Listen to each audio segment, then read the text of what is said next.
every ride at Epcot during spring break without being experts. With lightning lanes, a little strategy, and plenty of time to soak in the magic, we're putting it to the test. Will we make it through every attraction while still enjoying a relaxing day? Let's find out. We're kicking off our day at Epcot a little differently this time. No rope drop for us. We've decided we also want to enjoy the park and the resort, and while getting some sleep. So we rolled into the park at 10 a.m. and went straight for our first adventure, Guardians of the Galaxy Cosmic Rewind. We grabbed a lightning lane for this one because, let's be honest, it's our family's absolute favorite ride in all of Walt Disney World. There's no better way to start the day than blasting off into space with Star-Lord and the gang. Guardians of the Galaxy Cosmic Rewind debuted as part of Epcot's transformation on May the 27th of 2022, replacing Ellen's Energy Adventure.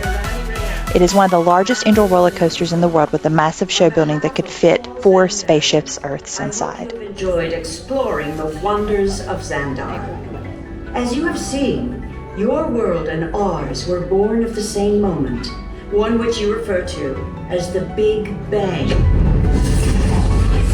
As such, we are all galactic neighbors in a vast universe which we and countless others share.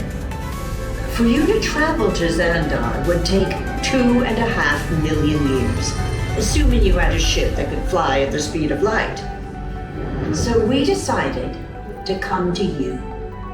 But even we could not have reached you so easily were it not for the Cosmic Generator, an advanced piece of Xandarian technology that creates jump points, artificial tunnels that act as shortcuts, linking distant points in space. It is our desire to share this wondrous technology with your people so that together we might explore new worlds and create a brighter tomorrow. And now, as the culmination of the wonders of Xandar, you will be teleported to a Nova ship above your planet for a demonstration of the Cosmic Generator. I trust you will find it an unforgettable experience.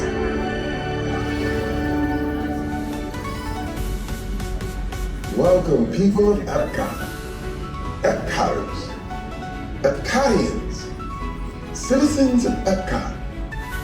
Does anyone know what they call themselves? What? I'm on? Someone needs to tell me when I'm on. Welcome, Epcot Terrans. So we used our Guardians, was a blast, and then we went over to Canada, got a little snacky snack, and my daughter found some bracelets, some leather bracelets from Graving. So we got everybody one of those, and now we're heading over to Remy to use our lightning lane. So let's talk about Remy's Ratatouille Adventure, as we like to call it, the ride that makes you feel like a tiny chef running for your life. This ride actually first opened in Disneyland Paris back in 2014, and because people loved it so much, Disney decided to bring it to Epcot. And a fun fact, it officially opened on October 1st of 2021, which was Walt Disney World's 50th anniversary. Now, Disney loves to go all out, and this ride is in 4D. Yeah, you'll actually feel the heat from the oven, get splashed by water, and even smell fresh bread baking. It's like stepping right into the movie.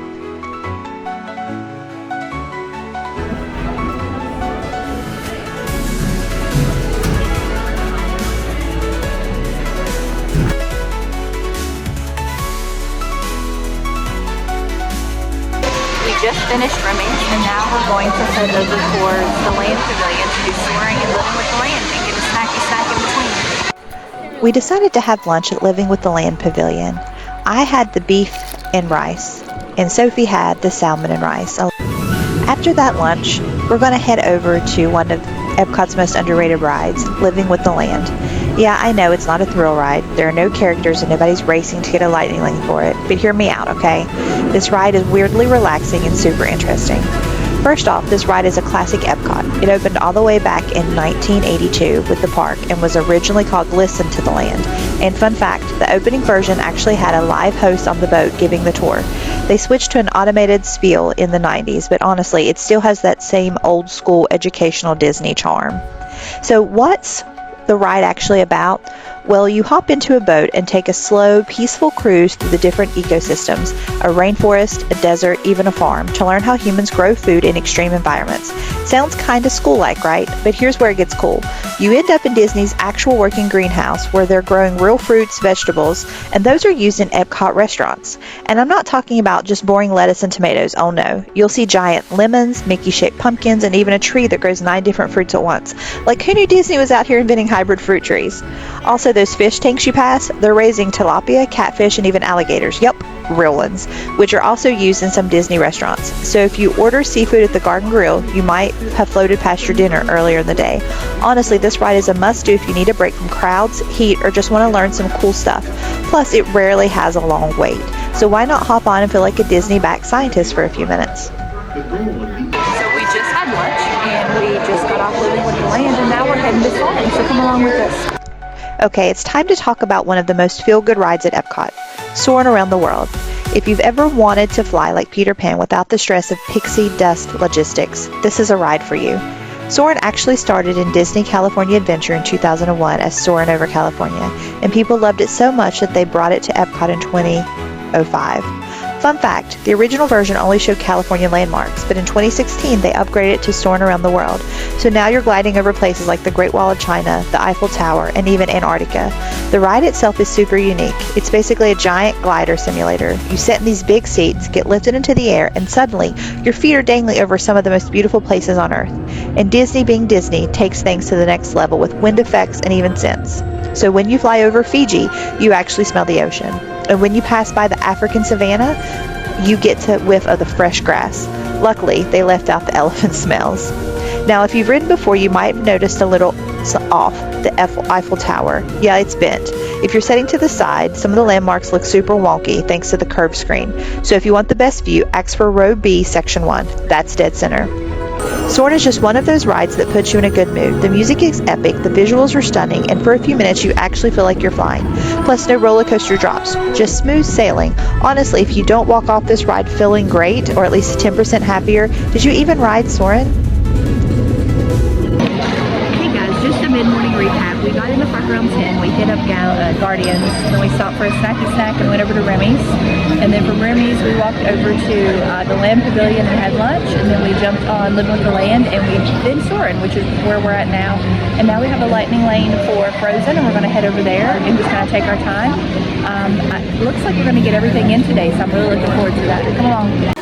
Heading over to Epcot's most magical boat ride, Frozen Ever After. It replaced the old Viking ride Maelstrom in 2016, but fun fact, the track is still the same. This ride is packed with next-level animatronics, a backward section, and yes, a small drop that might get you a little wet if you're up front. Honestly, whether you love Frozen or just want an air-conditioned break, this ride is a must-do. Plus, how can you say no to Olaf and Sven?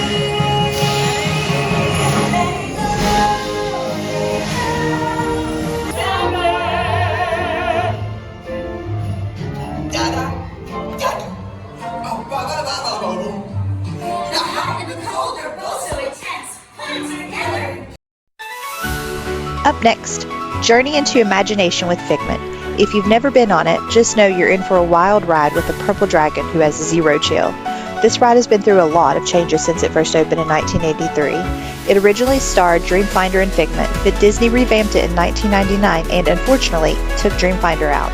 Fans were not happy, so in 2002 they gave Figment a bigger role again, and that's the version we have today.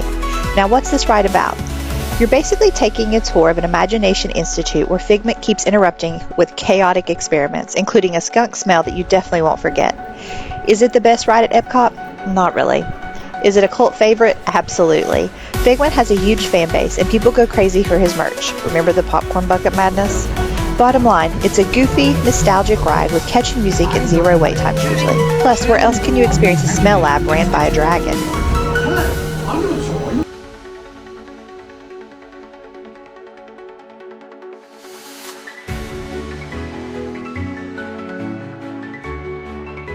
At the end of this ride, you get to explore some fun, interactive exhibits where you can play with sound, light, and even create your own Figment-themed artwork. It's a great spot for kids and adults alike to get creative. And as we were walking out, we actually caught a glimpse of Figment himself. He was hanging out by the exit and he just finished taking pictures with fans.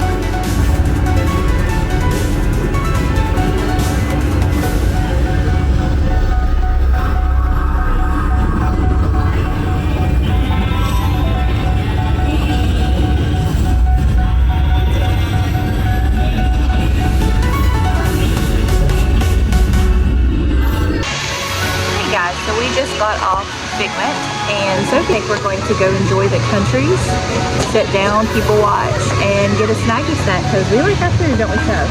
So we're going to try a little bit from all the countries, get a snack, sit down, people watch, go to another country, get a snack, sit down, people watch. And we've got plenty of time. We made really good time. We've really enjoyed ourselves, and we haven't rushed at all, have we? One of the coolest things about Epcot's Flower and Garden Festival is getting to walk around and see all the incredible garden sculptures of your favorite Disney characters. Seriously, there are so many cool topiaries scattered around the park, like Belle and Beast in France, Mickey and Minnie in Future World, and even Lady and the Tramp over in Italy. It's like Disney took the art of gardening to a whole new level, turning flowers and plants into living, breathing versions of characters from Disney classics. Some of them are so detailed you'll be amazed by how they've captured the spirit of each character. We spent some time just wandering around and snapping pics with these living art pieces. It's such a peaceful way to take in the beauty of the park. We're going to share some with you. We hope you enjoy them as much as we did.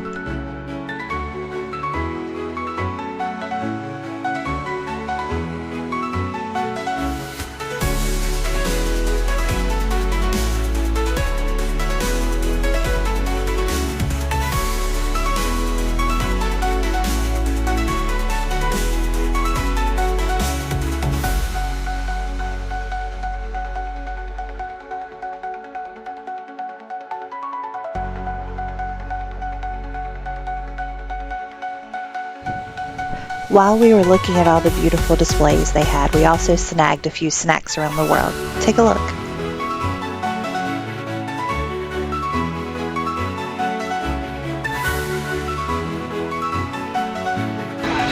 Hey guys, it's 5:42 and we just finished all the rides in the park, and we're going to try again for a second installment of Guardians of the Galaxy. So we just got our rest in, we're going to do that, and then the plan is to get some nachos and get ready to watch the fireworks. Since Disney opened up the standby line for Guardians of the Galaxy, we were able to get one more ride in.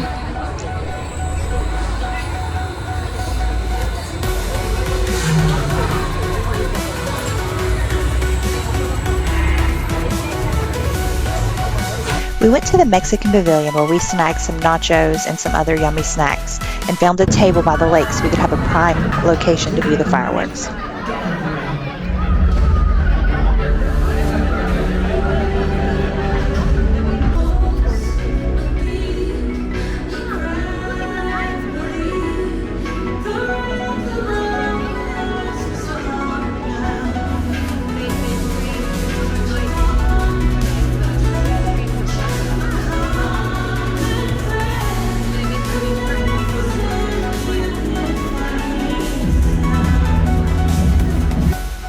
And that's a wrap on part 2 of our 4-part spring break Disney adventure. We're just regular guests trying to have fun, eat when we want, take breaks, and enjoy everything Disney has to offer. No expert knowledge required. Thanks for coming along with us, and don't forget to like, subscribe, and hit that notification bell so you don't miss part 3 of our journey. See you next time!